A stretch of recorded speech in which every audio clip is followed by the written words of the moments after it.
Hello, it is once again time for me to fill you in on some huge YouTuber drama, and then for you to weigh in with your own morals and ethics on this conundrum. And it all started, like most things, on Twitter.com.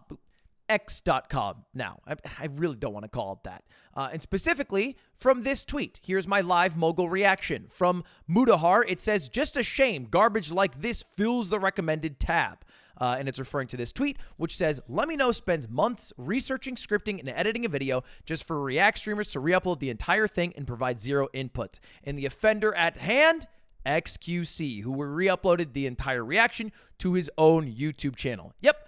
We are once again talking about reactors, React videos, and whether they're chill or not chill. And it is a little more complex than that. So let's get into it. First, by talking about who Lemino is. And if you don't know, he's a long-form video creator. And he doesn't upload very frequently. In fact, it had been a full year since his last upload when he dropped the Kennedy assassination video, an hour 38-minute long video. And that's why people were kind of upset that XQC re-uploaded it, because this clearly took a lot of time and effort, and now XQC will get paid off of that work, and Lemino will lose some of the views, or at least that's the theory. And before we go any further, it's worth noting, I am an offender. Okay, my hands are not clean. There is blood on them. I have reacted. Father, I have sinned. Ludwig reacted to a lot of TikToks in his day. But I think I can still weigh in because I have a perspective as both a streamer and a YouTuber, and I've kind of laid off the reacts. Yeah, I still react occasionally, like Skibbity Toilet or when my roommate is on a dating show. But usually when I react, I either get express permission from the creator or I am doing some, in my mind, transformative content, which we'll get to in a bit. But outside of that, I'm just a raw gamer. Okay, I'm a gamer who occasionally reacts. That's how I would phrase it. Anyway, let's get back to it. Part of the reason that this discourse is so intense right now is because it's coming from multiple sides. It is not just XQC getting lambasted for the Lemino video. It's also Jack Films, who is going hard on a campaign to expose how bad Sniper Wolf's content is, or at least that's his point of view. And he made this video called "Let's Talk About Sniper Wolf." And if you don't know, Sniper Wolf is a huge YouTube creator whose almost exclusive content is TikTok reactions. She has 34 million subscribers. She's one of the biggest YouTubers in the world. And yeah, she reacts. A lot. It's the main thing she does. She's probably the largest React channel. Maybe Mr. Beast Reacts is bigger, but she's one of the largest in the entire world. She's amassed over 23 billion views, mostly off other people's content. But by the way, this is not a new thing. It's not a new argument to admonish React creators. There's Jinxie, who got basically laughed off the platform for bad reactions, and even 12 years ago, where Jack Films, same exact guy, made fun of Ray William Johnson for basically being a React creator. You're saying I need to come up with an original thought by myself without the internet clips. Yep.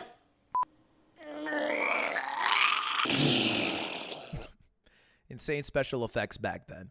And somebody who has long argued against the existence of React creators as a whole and the evil or the bad that they bring to the platform is Dark Viper AU, who has made a many-part series about this, of which I'm a part of. Yo, what up? And I'm going to try to restate his position because I can't go through all 13 pages. You know what I mean? Just a meme. But the general idea is that React content is bad because there are a finite amount of views on the platform. It's true. There's not an infinite amount. There are a finite amount. And if you were to remove all of the React creators and all the React videos, that finite amount would remain the same, but they would go to original content. There would be no need for a market for React videos, and then original content would all get boosted. And although there are some cases that you can point out where people have benefited greatly from React videos, smaller creators who get a large amount of exposure, that exposure is a natural, and the market would correct itself if no React videos were in existence, because it would go to the people who are naturally pushed by the algorithm, as opposed to some giant YouTuber or giant streamer exposing light by their blessed reactions. I think that's the general idea. And that trickle down doesn't work. Trickle down Reactonomics doesn't actually make sense. And to an extent, I agree with him.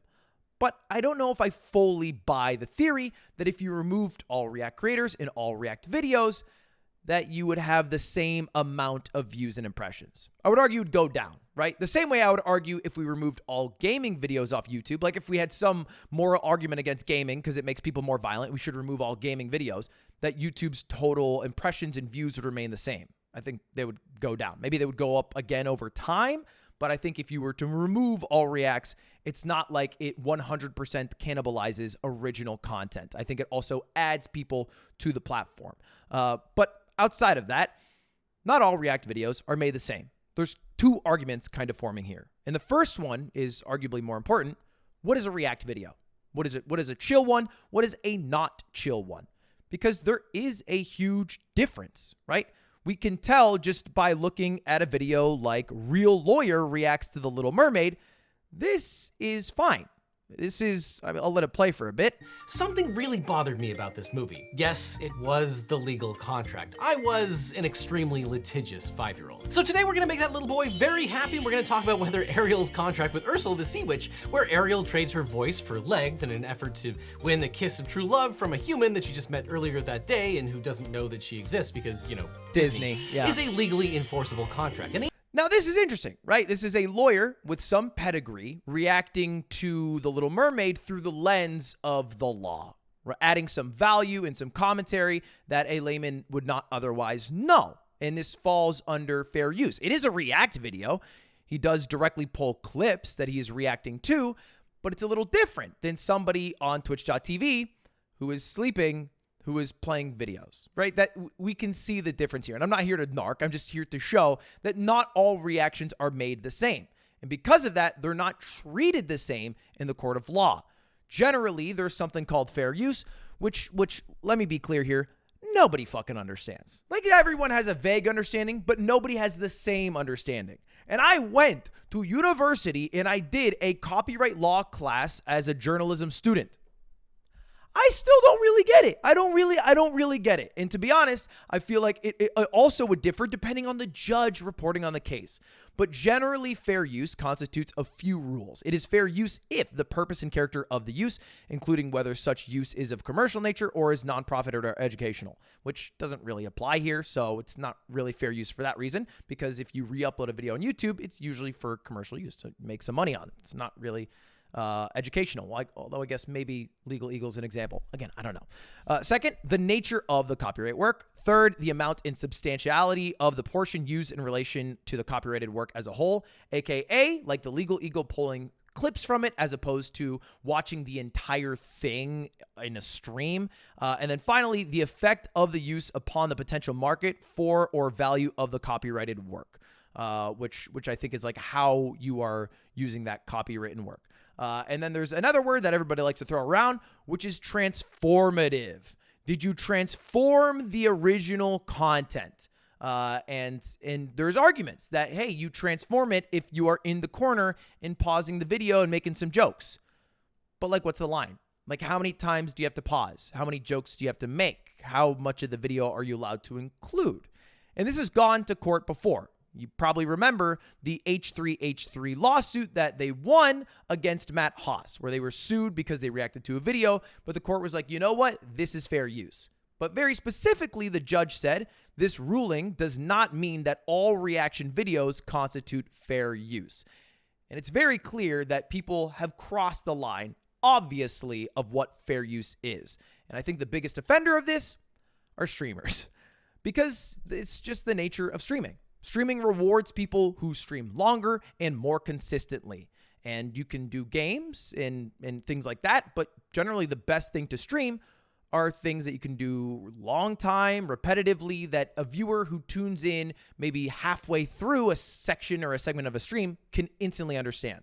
It's why it's a lot harder to stream an entire Final Fantasy game, because if you tune in 30 hours through, you're like, what the fuck is going on?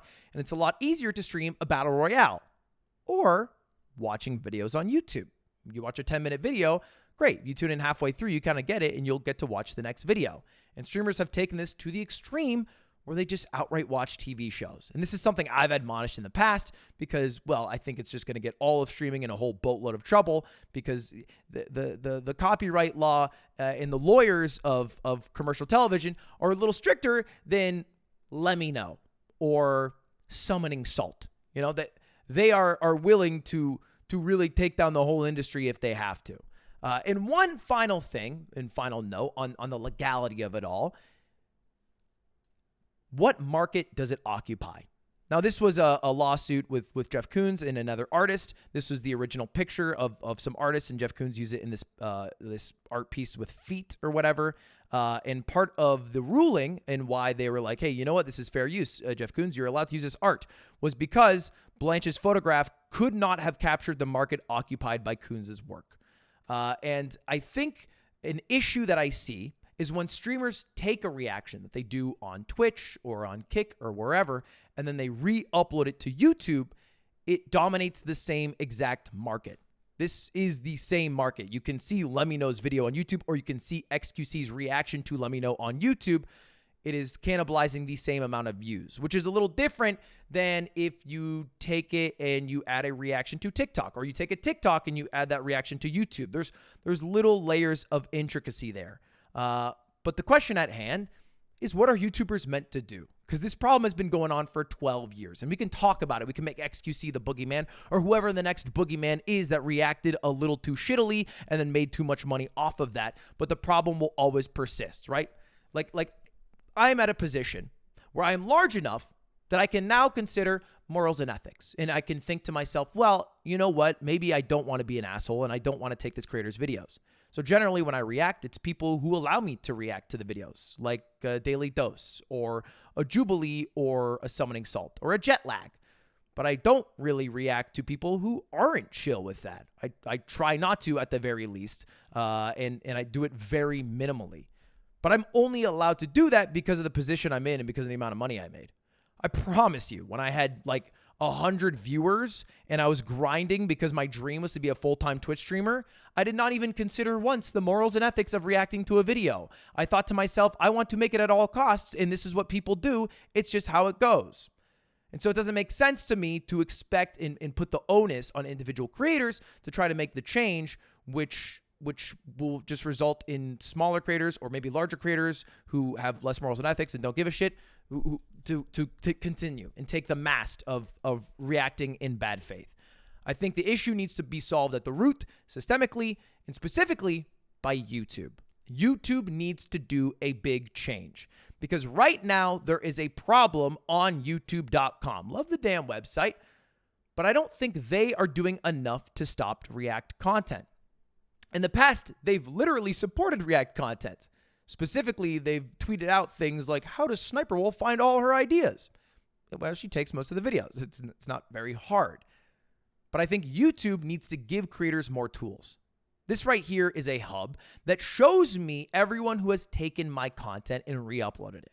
So for example, Abroad in Japan's epic chess boxing match versus Sea-Dog VA has been uploaded by that Clipper guy and got 168,000 views, and it is 100% of my content that is in their video. I can see all of this on a dashboard. It is a helpful tool by YouTube.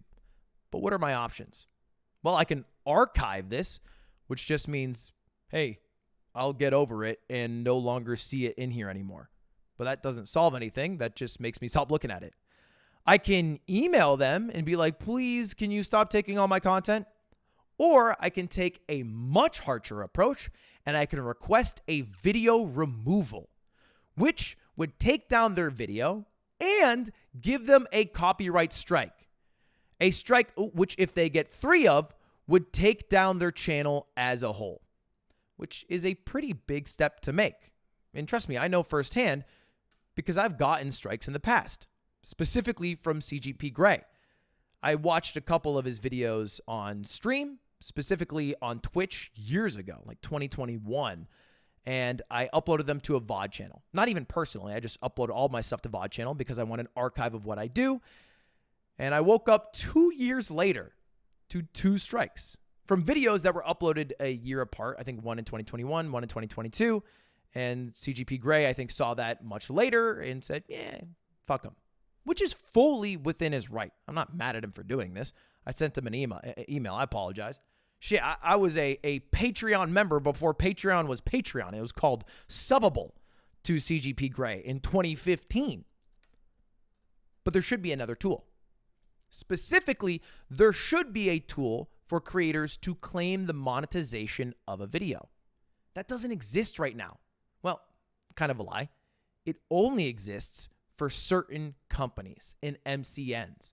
Music companies can do it. MCNs can do it. They can claim the monetization of a video, but creators cannot. And you guys probably know just from, secondhand hearing from other creators, being in an MCN sucks.